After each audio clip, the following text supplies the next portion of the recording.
Hey guys, you have McGann, and today I'm working with my heat press, so I'm going to show you some really helpful settings that you might want to know. First, I'm using my heat press to get a decal on one of these insulated bags from Walmart, and you want to make sure you have towels pretty well packed inside the lining of your machine. They do melt very easily, so first you want to set your heat press to 280 degrees, that's 280. Put my parchment paper down, and also loosen up the top if you have that option, so that way you can kind of pull the top down flatter without having to seal it all the way, because you're not going to be able to seal your press on these types of bags. And at least on this type, the zipper in the front pocket here is not insulated, so I don't have to worry about that. Just make sure you pack the inside with towels so that the insulation can't touch.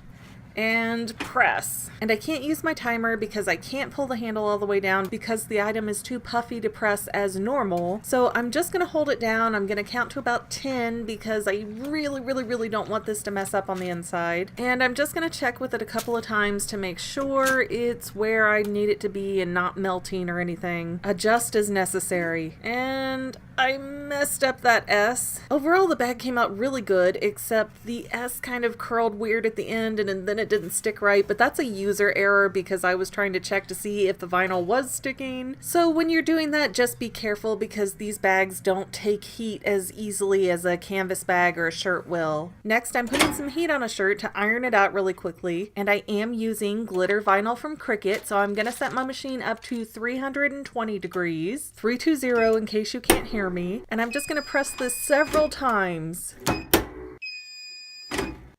And this is also a layered project, so I'm gonna add in my megaphone over here for the O, and I'm just gonna press that a few more times until I'm kind of happy with it.